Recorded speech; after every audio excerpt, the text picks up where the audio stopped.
Good morning, everyone, and thank you all for being here. Let me start by recognizing the leaders here with me today. Of course, Chicago Public Schools CEO, Dr. Janice Jackson, King Elementary School Principal Jasmine Thurman, excuse me, CPS parent Sarah Sachin, an Inglewood CAC member and senior pastor at Inglewood's Helpwood Missionary Baptist Church, Dr. Jonathan McKinsey. These past several months, really this past year, has tested our city in unimaginable ways. It has completely upended our sense of normalcy, our sense of who we are, the predictability about what our lives will be from day to day.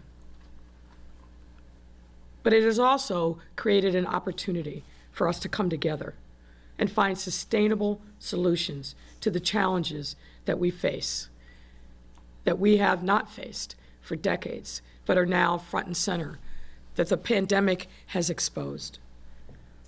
Opportunity that we can do to set a new course for who we are as a city, to right past wrongs, not ignore them as too tough, too intractable, too big for us to take on. One of these challenges has been finding a way to ensure that every single child in our city's heart and soul, has what they need to be able to thrive in a vibrant, safe, and nurturing environment, and do that while advancing their educational rights. And I say rights because that's what I believe. Education is absolutely the great equalizer. I am a testament to that truth. And I want that opportunity for all of our children, regardless of their circumstances, zip code, race, ethnicity, citizenship status. It is the only way that we will thrive as a city, that we will rejuvenate ourselves in generation after generation, is that all of our children have access to a quality, safe education. CPS has worked diligently to provide the best possible remote learning experience and allow our children to continue their studies even in the midst of a pandemic. The fact of the matter is, however, that it is not sustainable, not over the long term, because it does not serve every student equally, especially those students who are younger, who require additional help and supports, or simply don't have access to a sustainable learning environment for whatever their circumstances are. I would urge people of goodwill who care about this issue, particularly other elected officials, to do two things. Number one, to actually physically go into schools in your wards, in your districts. Why is that important? It's important because, one, you need to be present. You need that information to be able to make your own assessments. And you will show support for the workers in these schools who have been there all year, making sure that those buildings are safe and operational. They have made tremendous sacrifices that we need to recognize, and it will give you the opportunity to see firsthand, not through some talking points sent through an email, but to see firsthand what work has been done by people who have made a lot of effort and gone the extra mile to make sure that those buildings that have been open, by the way, since last March, all summer long, all fall long, to make them safe and welcoming for our teachers, our staff, and importantly, for our students. The other thing I would say is this. The other thing that's important for you to do is actually see what's happening on remote learning. I have attended several sessions of remote learning at schools across the city. In some instances, it works quite well, but in many others, it does not. The challenge of trying to get some of our youngest learners to master Zoom or the other platforms, to be able to mute and unmute themselves, to be able to actually engage as a class on remote learning, are profound. Magnified when we come to our diverse learners.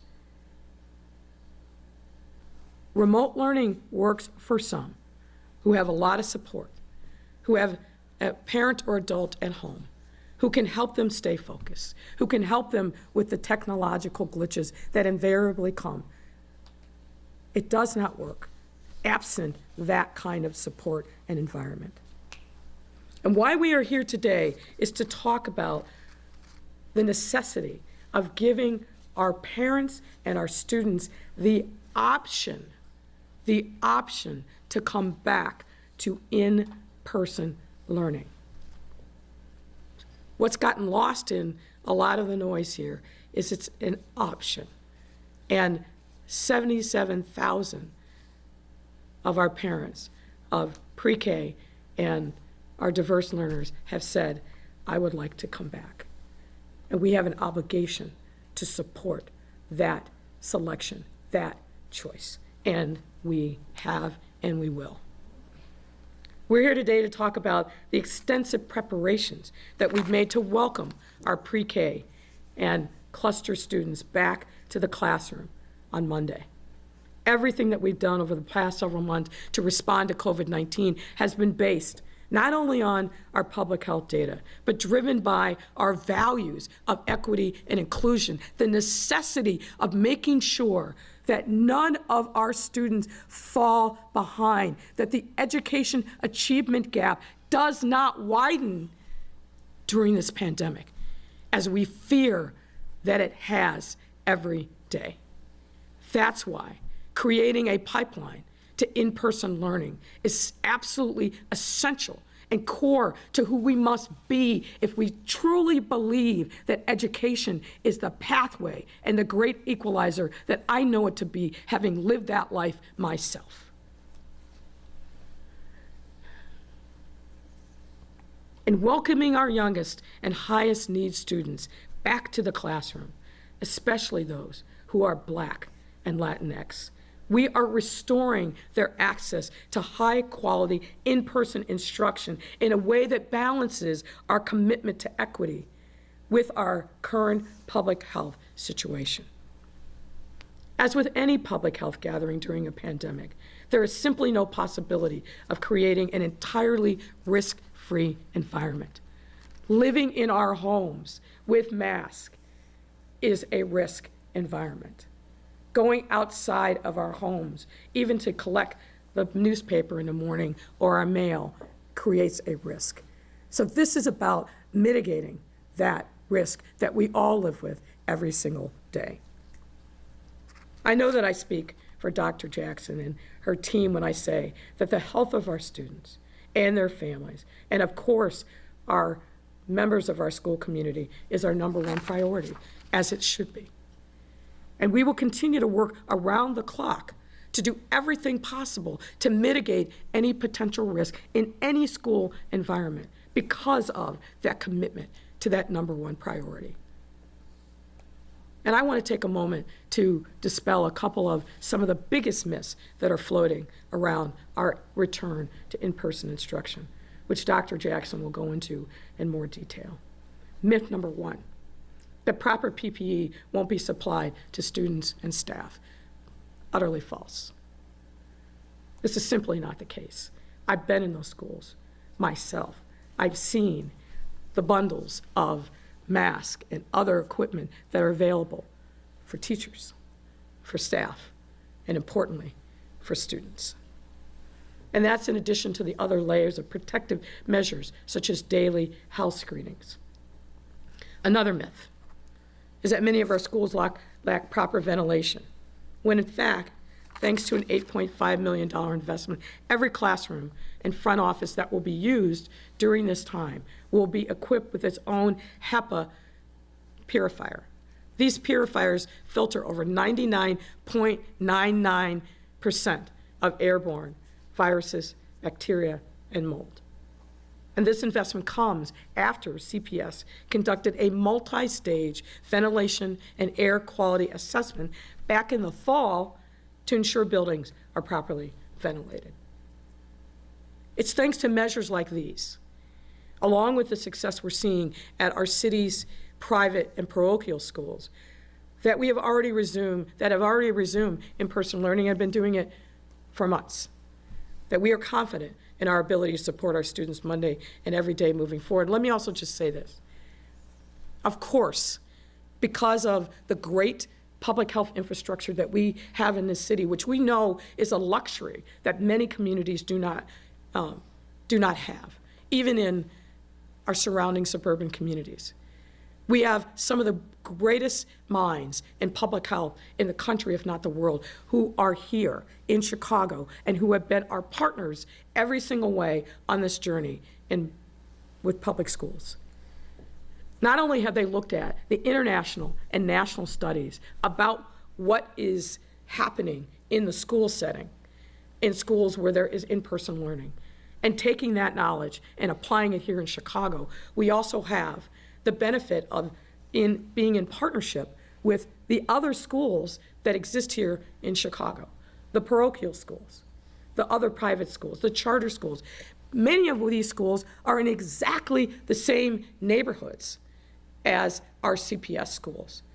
We have learned from their experience, and we have applied that learning to what we are doing in our buildings to make sure that when students come back, that those buildings are safe. We are doing everything that we can to place safety in this pandemic at the front and center of what we are doing, and using the learning from other schools' experiences to our benefit, but importantly, to the benefit of our school community. Let me just also say that I know some in our school community are concerned about resuming in-person instruction. I get that. This is a very challenging time for all of us. I said at the outset that this pandemic has unmoored us from our sense of who we were and the certainty of what tomorrow would bring. But we need to forge forward with the knowledge that we have gained over the course of this almost year that we've been living with this pandemic. January is not last March. We know a lot more than we knew then. And we know a lot more about how we can actually protect ourselves, which Dr. Artery and I have been preaching on almost a daily basis every day since this pandemic came to our city. I understand the concerns. I hear them. I have a child myself who is school-aged. I have relatives and friends in my network who I talk to on a daily basis who also have young children. But because of that, my resolve about making sure that we provide a high-quality, safe educational environment for our children has never wavered, and in fact is more resolved than before. We have to make sure that we balance these important equities. Our children's lives, indeed their futures, are at stake. Their ability to be able to fulfill their God-given talents is on the table. We have to take that responsibility and the obligation to them seriously, and we do. In order for us to create an environment where our children can learn and be safe and thrive, we need the cooperation and collaboration of every stakeholder in our school community. What this all boils down to is giving families the option to make the best decision for themselves, many of whom rely upon their school communities to make sure that their children get a warm meal and a safe place to be so they can fulfill their God-given talents. To deny parents this option is irresponsible and wrong. It just is. I understand the stress that we have all felt during this pandemic, but we cannot lose sight of our ultimate goal, which is to keep our children safe and nurtured and engaged, and give parents and families a pathway to do just that, if they choose to, by sending their children to school, as is their right. I want to take this moment to thank Dr. Jackson and her team for all they've done to prepare our schools for reopening.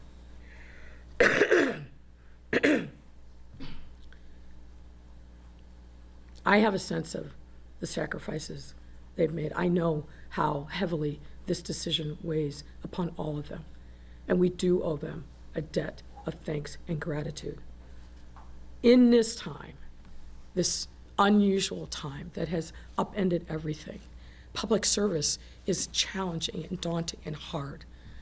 And to have a leader like this who stands tall in these moments and focused and determined is a gift, and we should be grateful, and I am. I also want to take this moment to thank everyone in our school community. Let me start with our principals who have been in these buildings all year since March. Our principals, our assistant principals, we owe them our thanks as well. And I give it to you on behalf of a grateful city. We also must thank our teachers. An unbelievably difficult and challenging environment to stand up remote learning so quickly has been a challenge. To continue to hang in there every single day. People who love our children, who absolutely have been and will be there for them. Whether you are able to come back in person or not, we owe you our thanks, and I extend it to you as well. And I have to also say to our critical other important school workers, the cafeteria workers, the custodians, the security guards and the janitors, who have also been in our buildings without fail since March, through the spring, through the summer, through the fall. I've had the honor of meeting many of you as I've toured these buildings over these last many months. You have been heroic in your sacrifices, in showing your incredible dedication to your schools and to your communities. And I want to thank you from the bottom of my heart for everything that you have also done. You are often the unsung heroes here, but I want to shine a spotlight on you who have been there every single day, making sure that those buildings are clean and safe and functioning and ready to welcome our students back to in-person learning. We all have an obligation to give our kids the best shot at success. We've made a commitment to engaging with the CTU leadership, and the CPS team has manifested that commitment every single day since June. CPS's good faith efforts to engage with the CTU leadership, 51 formal meetings and counting, not to mention all the informal conversations that have taken place. Our folks have come to the table with good faith. Our folks have come to the table wishing to forge a partnership and collaboration in the best interest of our children. We have to have partnership in that. We need to have a going forward with substantive collaborative engagement focused first and foremost on our children and their education and their safety. We are here. We are at the table. We stand ready to move forward together towards a solution. The fact of the matter remains that remote learning, as I've said, just isn't sustainable for everyone. It works fine for some, But increasingly we're seeing, not just here in Chicago, but nationally, it's just not working for others. So let me end by saying this. To our teachers and our staff, we look forward to seeing you on Monday. I want you to know that I have absolutely heard you. Absolutely heard you. I know you are anxious. I know many of you are scared. And I understand that. And we will continue to work hard to make sure that we are accommodating as many people as possible. I also know that you care deeply about our children. You wouldn't be in this profession if you didn't. You wouldn't be making the kind of sacrifices that you make for your families and yourself year in and year out if you didn't love our children and put their interest first. I want to assure you that we have and we will continue to take every step in our power to keep everyone in our school community safe. That's why I know those of you who are able will be seeing you on Monday, ready to unite with your students safely and in person. Thank you very much, and at this time, I bring Dr. Janice Jackson to the podium. Thank you. All right. Thank you, Mayor Lightfoot, for those passionate remarks and for the gratitude that you expressed for not only my senior leadership team, but more importantly, the school-based professionals that have been working in our schools since last March and those who will be returning this week and next week. Monday is a huge day for us here in Chicago Public Schools. For the first time since March of last year, we will be reopening our doors to students, and we could not be happier that this is occurring. Of course, this will be a long, hard road, and I want to underscore the fact that we have been planning since last year to bring our students back to school. Our team has been fully committed from the beginning to make sure that we have the strongest possible reopening plan that ensures the health and safety of our students and our staff. We have worked closely with our partners at the Chicago Department of Public Health to ensure that the plan that we have is comprehensive and takes into consideration all of the guidance that health professionals throughout the country have said are important in order to have a safe in-person learning environment. I am happy to report that our plan not only meets those expectations, but in many cases exceeds the guidance that we've received from the CDC as well as our local and state health departments. To underscore what Mayor Lightfoot said earlier, we have invested over $100 million to ensure that our schools are safe and students can return to an environment that mitigates the risk of contracting COVID. Specifically, we've spent $42 million on additional emergency supplies. This includes the HEPA filters that we've talked about extensively, which have been installed in every single classroom that will be welcoming students back on Monday. This also includes multiple face coverings for students and staff, additional materials such as soap, disinfectant, and hand sanitizer that is needed in order to have healthy hygiene. And we've also installed signage throughout all of our school buildings to remind people of the rules and regulations. In addition to this, we have invested more than $70 million in building improvements throughout the city to help with some of the ventilation issues that have been talked about. We took this unprecedented step for two very important reasons.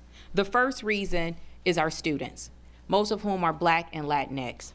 They deserve access to an in-person learning option.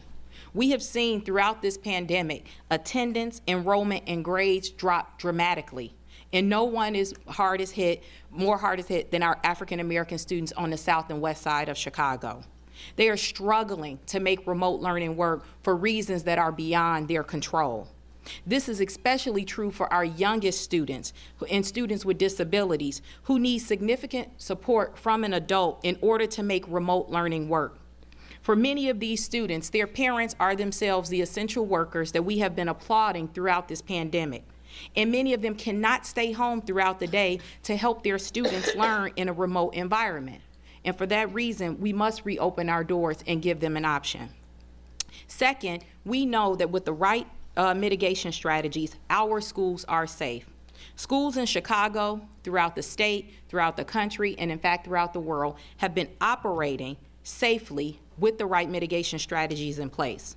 Just this week, Dr. Frashone, who you will hear from later today, and her colleagues at CDPH published research showing the safety of Chicago schools that have reopened during this pandemic. There is no reason to believe that Chicago public schools will fare differently. We began this effort knowing that in-person instruction would not be the right option for every family, but we also believe that every family had a right to have that option provided to them. Private school students have had this option for months now, and now is the time for public school students to have it as well. In November, 77,000 students, families of 77,000 students told us they plan to attend school when it reopens this month. Since then, families have had the option to switch back to remote learning if they felt uncomfortable with the planning that CPS has in place. I'm happy to report that enrollment has remained steady, and we have no reason to believe, we have every reason to believe that more families will opt into in-person instruction over the coming months. To prepare for their return, pre-K and cluster classroom teachers began returning to work this week. We reported earlier this week that 60% of school-based staff returned on Monday. Over the course of the week, that number has grown to 65%, and that increase is largely driven by teacher attendance increasing throughout the week. These teachers chose to attend school despite significant pressure from union leadership, which has openly encouraged both parents and students to remain out of the classroom in defiance of actual public health guidance. Throughout the week, we have sent clear messages to those who have chosen not to attend work. And beginning Monday, when families send their children to school, expecting to see their teachers, we know that a small portion of staff members may choose not to return. Those individuals will be deemed absent without leave, and they will not be eligible for pay going forward. This is not a measure that we take lightly, and it can be avoided if staff chooses to return to school. We believe we've done every single thing within our power to ensure a safe return to school, and this situation can be avoided. We think the 77,000 students and families are counting on us for an in-person return, and it is our collective responsibility to provide them with the education that they deserve. While an agreement with CTU is not necessary to reopen schools, we remain hopeful that an agreement can be reached. We continue to meet with them, as the mayor indicated in her remarks, and we have increased the frequency of our meetings with them, and we're happy that the union agreed to do that starting this week. We had made progress throughout the months before on a number of key items related to school reopening. But I was disappointed earlier this week when we saw the union move the goalpost on their demands, which is something that unfortunately we are all too familiar with. In addition to maintaining their demands around safe reopening, they reintroduced older demands like rent abatement and things related to things outside of Chicago public schools in a safe return to in-person instruction. I should also note that some of the demands simply defy the best available guidance from public health experts. We will continue to meet regularly with them, but we will only make progress if all parties come to the table focused on the only goal we should have, which is how do we see students return to school in as safe manner as possible. Getting students back into the classroom safety has been our goal all along, and we are set to do that on Monday. Our schools are ready for every student that has signed up for a return to in-person instruction, and we cannot wait to welcome them back. We know that this is a scary time and that the return to in-person instruction will not be easy, but we are confident that when students and staff return to our schools, they will see that the right measures have been taken and put in place to protect them and ensure that our kids can learn in a healthy environment. No one has been working harder on this than the principals throughout the city. I want to echo Mayor Lightfoot's comments and gratitude towards our administrators who have worked hard. Even when we knew very little about COVID-19, they still showed up every single day to make sure that students had devices, students had access to meals, and that parents' questions and concerns were answered throughout this process. I would now like to introduce one of those principals to talk to you today, to say a few words about reopening and to speak on behalf of her colleagues. Principal Jasmine Thurman of King Elementary on Chicago's South Side. Please welcome her to the podium.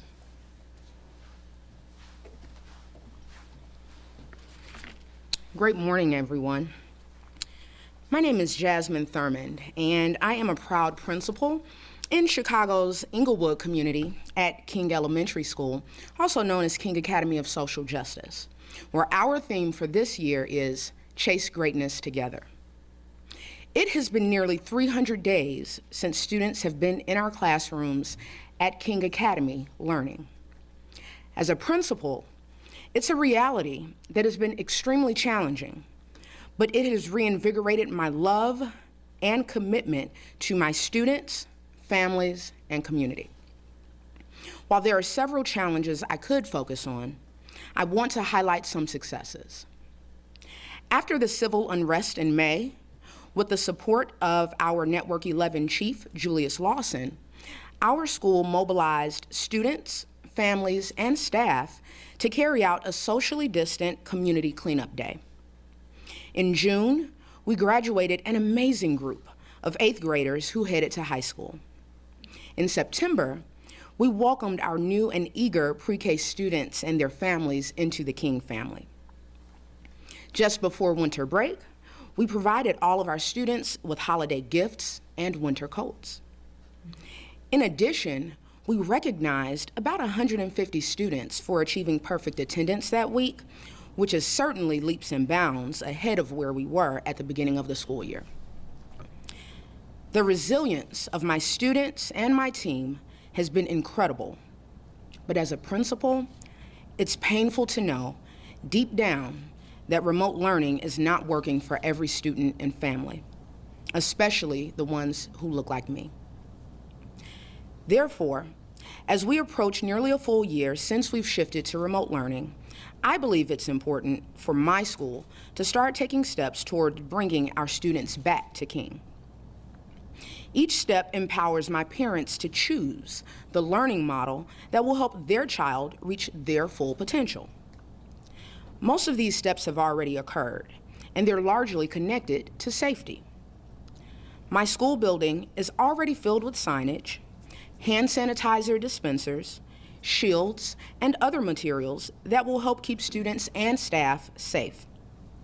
Additionally, every classroom will have a HEPA air purifier that will filter 99.99% of viruses and bacteria. On Monday, the next key step will take place as we welcome more than 60% of our pre-K students to King for in-person instruction. Remote learning has been especially difficult for our youngest learners, so bringing them back first is essential. This will also allow my team a few weeks to develop best practices while we have a smaller number of students in the building, which will help us be more prepared for the beginning of February, when we're expected to welcome about 30 to 40% of our kindergarten through 8th grade students. We have put an immense amount of time and effort into making our schools safe for our students' return. And that commitment to safety will be just as important to us in the coming weeks. Even though we are starting to bring students back, I also want to reiterate that students who are staying remote for the next quarter will still receive high-quality instruction from their passionate teachers on Team King, who want nothing more than to see them succeed. This pandemic has only strengthened my own desire to see my students succeed. And while I might not be able to hug them when they return, I am so looking forward to hearing their voices and laughter in my building again, and watching them flourish as students in ways that they did not even know they were capable of. I'd like to welcome Ms. Sarah Sation, a parent of 3 CPS students, to the podium. Thank you.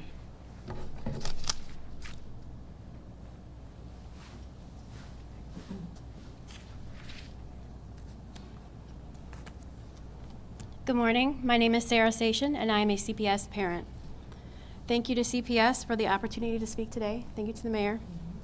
I would like to acknowledge my fellow CPS parents and thank them for their shared sacrifice for the good of our communities. Whether we follow remote learning to a T or if we could barely keep up with logging our children on each day, we all did an amazing job of teaching and coaching our kids through an unprecedented time. Parents have been good hosts to both CPS and teachers and staff as they use our homes and paid utilities to reach our children remotely. We are pulling this off every day while also working, managing a household, dealing with our own health issues, our own tragedies, poverty, utilities getting shut off, threatened evictions, and food scarcity. I have experienced all of these during this pandemic, and I know I'm not alone.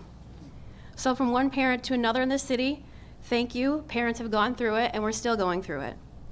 My personal experience with remote learning is varied. My junior in high school is thriving, and I will declare this her best academic year yet. She follows along all day and is self-motivated to keep up with her work. My 5th grader and my 2nd grader are both diverse learners, and even with their adapted schedules, we are still struggling with remote learning. My 5th grader with autism is down to 1 hour online a day and begs daily for me to do something so he can get back to in-person learning. My 2nd grader, well, I can't tell you the last time I logged her on, it was heartbreaking to watch her stare at the screen and disassociate. I know I'm not the only parent that wonders what effect this pandemic time has had on this generation of children. I am doing all I can daily to keep my kids from further disappearing inside themselves, including not participating in remote learning. I used to think it was me that I was failing, that if I was more educated or patient, but no, if any other parent has felt this way during remote learning, please know you are enough. We are their first and greatest teacher and their strongest advocate. I am here today to teach my children how to lead, armed with kindness and facts, towards a better tomorrow. When CPS surveyed me about returning to schools, the choice I made for my kids is to return, and to return 4 days a week. I'm stepping out on faith to build a bridge between parents and CPS so that we can work together to safely open our schools. Parents do not have a union to speak up for us, so we appreciate being given a seat at the table. Thank you. I know that other families will choose the option that's best for them and their particular set of circumstances. I am satisfied by how closely CPS has worked with the Chicago Department of Public Health every step of the way to ensure my children will learn safely inside CPS buildings. I believe there is a lot to look forward to in 2021, and I know that one of the things I'm especially looking forward to is to see my children's eyes light up on their first day back to school as their teacher warmly welcomes them into the building. Thank you.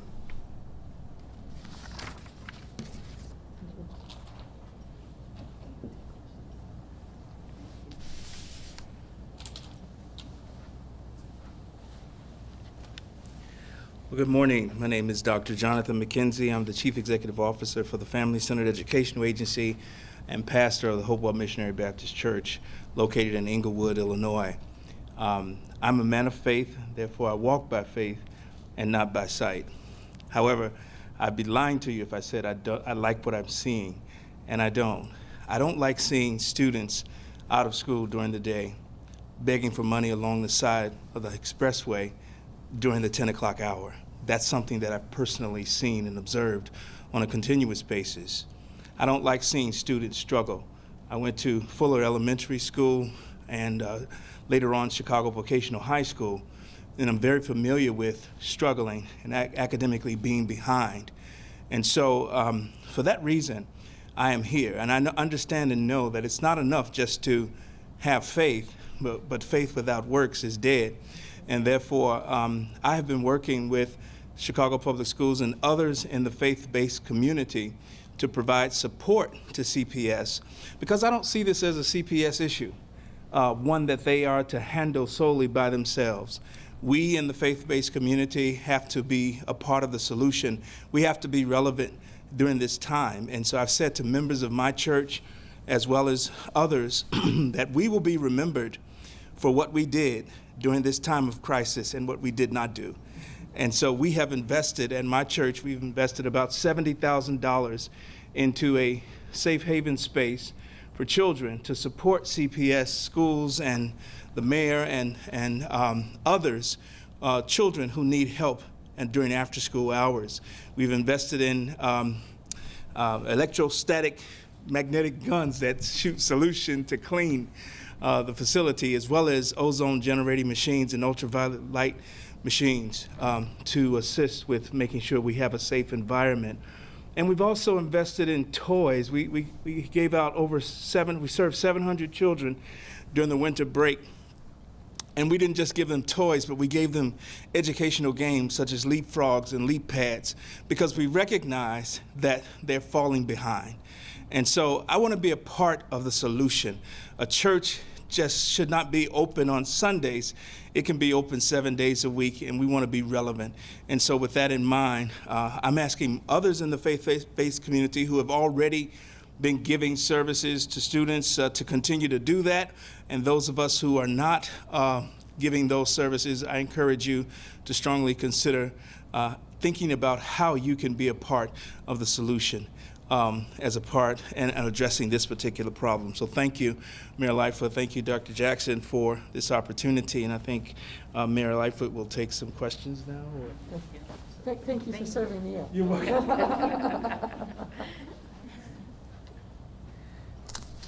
All right, and with that, I neglected in my opening remarks to acknowledge Dr. Fascioni, who's from the Department of Public Health, who's also here in the event that there are questions that are appropriate for her. So, sir, the floor is yours. Thank you, Jesse Echeverria with Univision. I'm still getting some questions, but I'll make sure that I just ask one question from each of our colleagues, media outlets. I have identified some duplicates as well, so I don't have to ask the same question twice. From Univision, is there a plan in place in case CTU decides to strike this morning or in the following weeks? How would you describe that scenario if it were presented to CPS? Well, let me start, and then I'll yield to Dr. Jackson. Look, I think what we've seen this week is a growing increase in teachers and staff who are coming back. It's certainly my hope that trend continues. As I said before, we are fully committed to substantive, collaborative engagement with the CTU.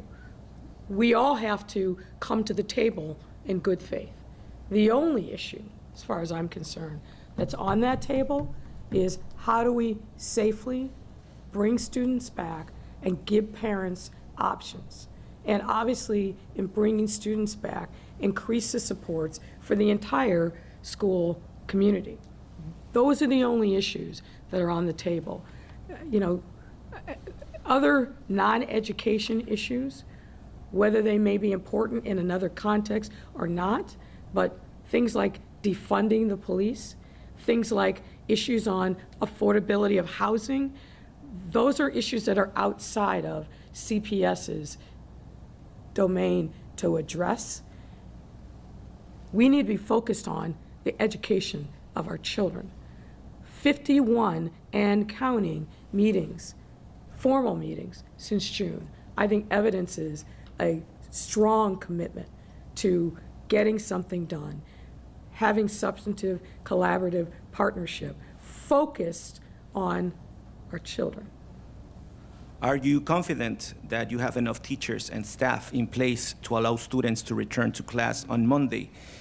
What are your contingent plans if CTU teachers do not show up? And how can you reassure parents that their kids will be safe if the teacher do not show up? So I would just ask two things. I know I don't think you've been at least press conferences that I've attended. Number one, I would appreciate if you tell us who it is that's asking the question. Oh, yes, this is from NBC and let me just finish. One question at a time. You just asked me three things, so I'm old and it takes me a little while to catch up. So yes. Sorry why don't for we that. try again? Yes, it's a give question me one from... question at a time, and we'll try to answer them as best we can. It's the same question basically from ABC and CBS. Do you expect to have enough teachers and staff in place to allow students to return to class on Monday? Okay, so let me answer that question first, and then I will defer to Dr. Jackson. The short answer is yes, and Dr. Jackson can tell you what plans are in place and what have the planning been done based upon what we see as the students are going to be coming back and making sure that there are adequate staffing resources to support that return. Dr. Jackson. Yeah, I just wanted to underscore operationally, we are prepared to open and we can conduct school on Monday. Obviously, the district has been engaging in contingency planning. We will continue to do that. But again, I remain optimistic and confident that our teachers are going to return to work Monday, those that haven't been there this week, and welcome students back as is expected of them. This is a question from NBC and WBEC. The CTO posted on social media about so-called care rooms for students who experience COVID symptoms. Can you confirm that some schools have set up such areas? And is that a district plan or a individual school plan? Yeah, 100% of our schools have sick rooms or care rooms to support individuals who may become symptomatic or aren't feeling well or test positive at the school. We have that throughout our school. This is a best practice that has been outlined throughout the country for safely reopening schools or operating businesses across the board. So we feel confident that the systems that we have in place work.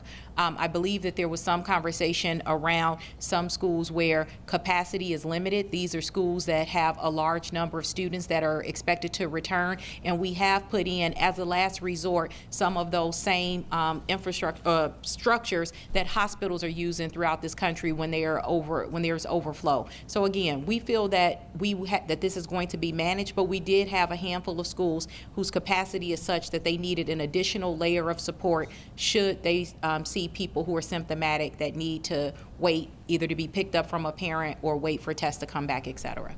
I see that this question is related to the topic. It's from CBS. What does CPS leadership have to say about parental concern surrounding these care rooms for students developing COVID symptoms in mid-school day? Some parents feel they resemble cages, and in some schools they have been placed on the theater stage. Is there a concern about the optics scaring students required to spend time in them? Yeah, I just want to restate that 100% of our schools have care rooms. I would say almost all of them have a traditional classroom that has been reconfigured to support the school. The structures that you're referring to are hospital grade. These have been used and they are a last resort should a school become overwhelmed. It's important to note that some of these schools have capacity issues where they're overcrowded during normal times, and fortunately a large majority of the parents have opted to come back. So we believe that this is in line with, again, public health guidance. This was approved by our health department, and I'll let Dr. Frashone talk about the efficacy of these structures. So hi everyone. From the Department of Public Health standpoint, these rooms are a supplemental measure to the care rooms that exist at every school already.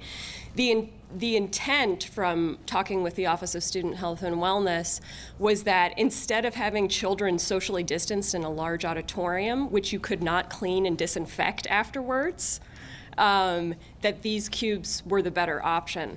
And again, this is just in case the care rooms were not enough volume for the students that need to wait. But we don't necessarily intend to use them, but you have to understand the cleaning and disinfecting that has to happen between students to understand why they were put in place. Question from Chalkbeat. How many students in pre-K and cluster programs respectively are expected to return to attend school in person on Monday? Yeah, that's okay. 6,000. 6,000 for pre-K and cluster, and another 70,000 or so on February 1st in K through 8. I know you talk about this on your remarks. It's a question from Telemundo. What type of disciplinary action will teachers face if they do not show up in person next week? Mm-hmm. Can you provide more than one example? Can they be fired? Just go ahead. Folks, let's not race to the bottom. Yeah. Okay? What we want is a substantive, collaborative relation and resolution of this issue. Obviously, we expect teachers to fulfill their responsibilities. This is an unusual time. CPS has done a lot to try to accommodate medical concerns of teachers, but it's our hope and our expectation that those teachers who are expected to be back after having gone through that process will come. If not, then there's a process to address those issues. But let's not race to the bottom, okay? Can I add something to that? Please. I also want to just add to the fact that majority of our teachers have returned, and some of those teachers that are not at work this week are following our guidance and protocol because of travel or some other question on the health screener. So I feel confident that our teachers will be here. I don't think it's helpful to continue to scare parents or make them think that their teachers are not coming to school. We've seen letters that are inappropriate going out. A lot of the media coverage has, built up this narrative. Our teachers have been coming to work. Over close to 60% of them were there this week. So I think we should focus on the teachers who are preparing to welcome their students back, the principals that have worked extremely hard to make sure that our buildings are ready to welcome children back. But again, there is no reason to believe that Chicago Public School teachers are going to act any differently than the Catholic school teachers, private school teachers, and teachers throughout this country that have welcomed students back. The goal right now is to see our kids back in school and to make sure that they're healthy and safe and getting the education that they deserve. Thank you. This is a question from the Hyde Park Herald. How will students eat safely at cafeterias to protect against the spread of coronavirus, especially when there is no way to open restaurants for indoor dining with so much community spread?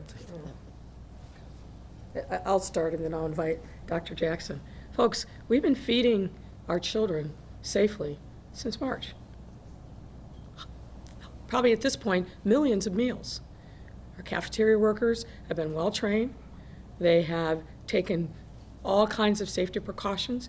We absolutely understand the safety and social distancing protocols, and those are the protocols that will be in place.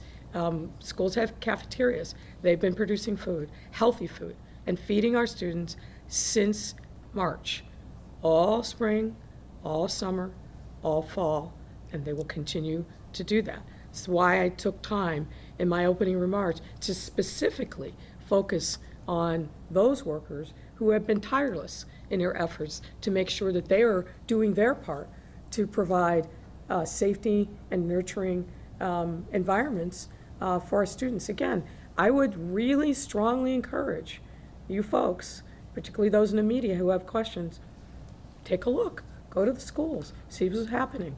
We can arrange tours, but the workers in those schools have been doing yeoman's work since the spring, not the least of which is to make sure that our kids have great, healthy meals so that they can be nurtured and ready to learn. This is a... Two more? Okay. And can I ask one off-topic question that I have? Okay.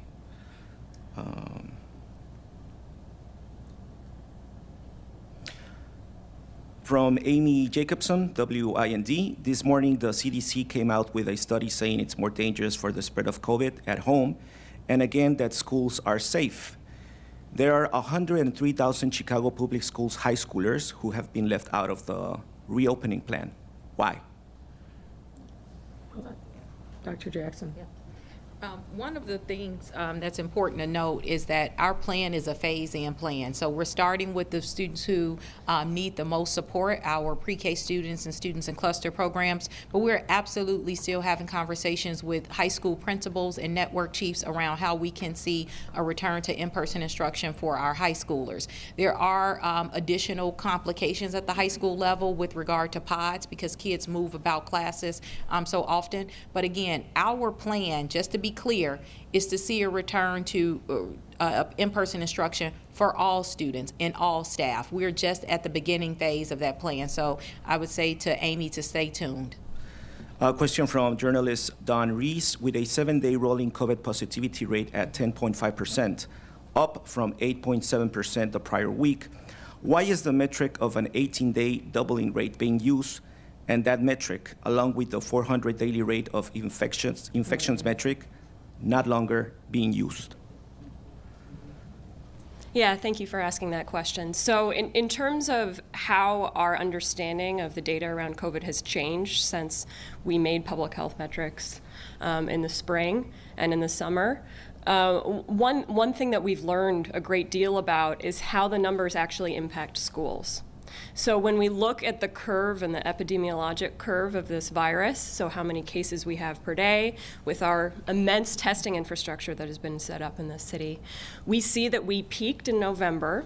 We saw a little bit of a bump after the holidays of Thanksgiving. We may see either a plateau or a little bit of a bump after the winter holidays, but we are at half of the peak of where we were in November. That's a fact. And no one public health metric, we would not put the families of this city at risk for any one public health metric. Good science shows that we incorporate new data and that we incorporate multiple metrics to make decisions. And with CPS's support, over time we've been tracking what the best metric would be. Doubling time is only one of the factors that we use to make these decisions. Thank you. And this is a topic on a different issue from Blood Club Chicago. Why did the city under your administration fight the release of the Martina Stanley video even after a judge ordered it released? This is the video that shows police hitting her with an SUV and leaving the car on top of her leg. I don't believe that's an accurate characterization of what happened. Again, we're just digging into the facts. This is a case that just came to light for my purposes recently, but I don't believe that that's an accurate characterization. I think Chicago Police Department and the Law Department have both put out information about that, and I believe that their statements are different than the premise of your question. Okay. So thank you.